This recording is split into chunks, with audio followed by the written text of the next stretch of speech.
Hi everyone, we are here to look at the King of Cups and see who is the King of Cups if you pull this in your readings. The King of Cups, as you can see, he has got a cup, right?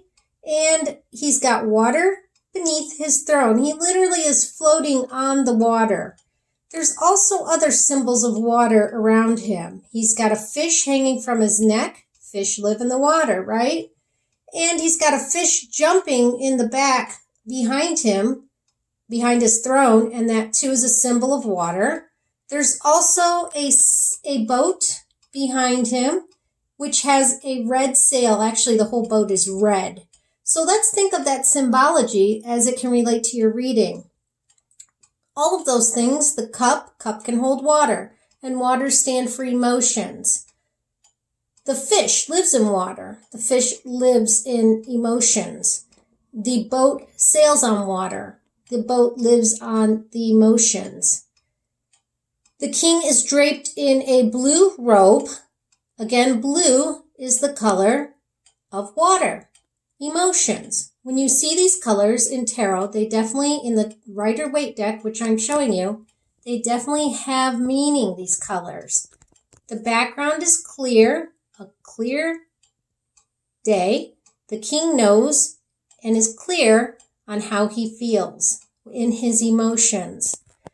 The important thing to notice about the king is that he's looking off into the distance.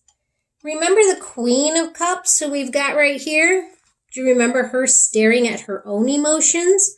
She was very driven by her emotions. She was someone that acted out of her emotions and her feelings, and she made decisions based on what she felt.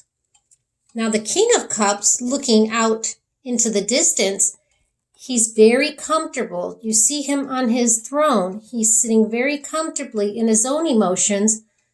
But what differentiates him from the earlier cup suits, remember, it goes Page of Cups, Knight of Cups, Queen of Cups, and then King of Cups in the Tarot Court cards.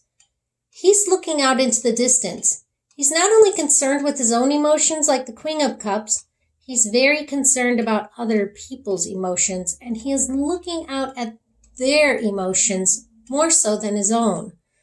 The King of Cups is very concerned with what is best for his people, what they feel, what they want, and he takes that into consideration as he rules.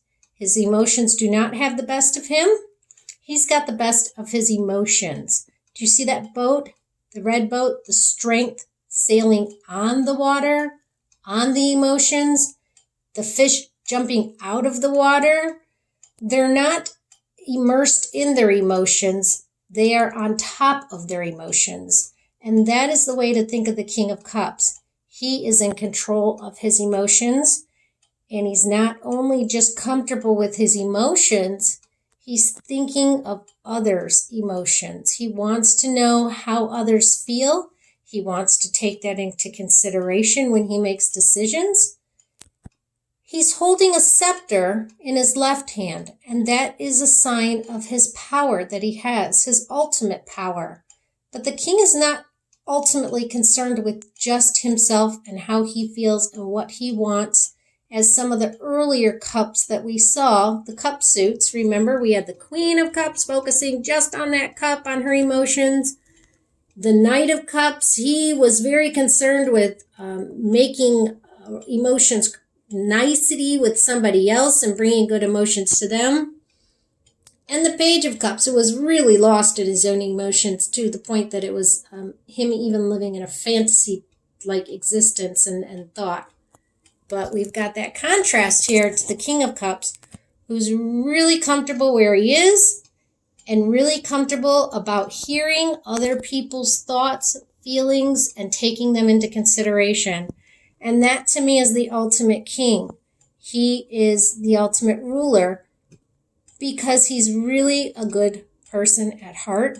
He really wants what's best, not just for him, but for the people that he is around.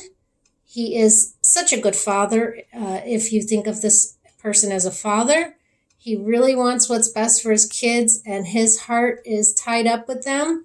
He's not going to be too too excessive. He's not going to just look the other way when his kids mess up.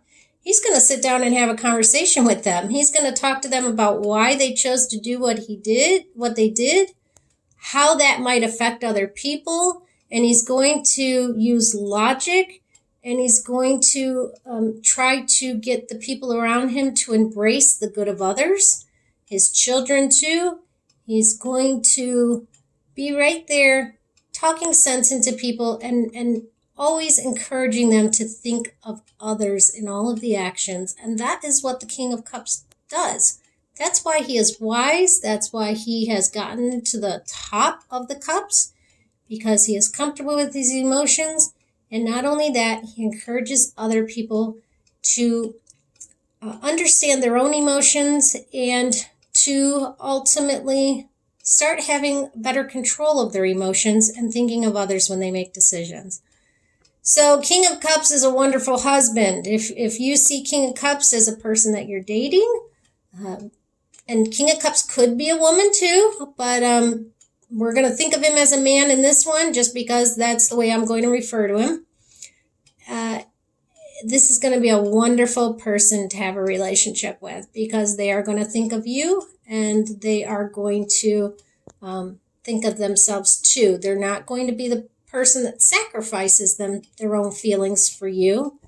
That we might have gotten in the Page of Cups. He was a little bit foolish and a little naive. His emotions kind of got the best of him, and he may have sacrificed his own feelings for somebody else and been in a relationship that actually sort of hurt him, because he was putting someone else's emotions over his at times. You're not going to get that with the King of Cups. King of Cups is going to think of his own emotions. He's very mature, very wise, and he's the kind of person that if something is not working for him and he's not seeing improvement in a relationship, in the health of a relationship, he's going to go find himself somebody else, because he really, really is ultimately wanting a healthy, strong, bonded, emotional relationship. So I think of the King of Cups as the ultimate king. He's a really good guy. He's got control of his emotions, and he wants you to have control of your emotions as well. Kind of job he may have, he could have all kinds of jobs, really. He could be a doctor, the good doctor that wants to heal others. He could be a counselor, a very good counselor. He'd probably be the one that starts publishing papers and, as a psychiatrist or a psychologist, wanting to help others and wanting to not only just help the people right that he's helping in that moment, but share his knowledge and what he's discovered with the world so that can proliferate and continue to help others. Great guy, King of Cups. If you are dating a King of Cups or you see him in your reading, I take that as a go. He is a good guy. All right, I hope that helps you understand the King of Cups. Let me know if you have any questions in the comments.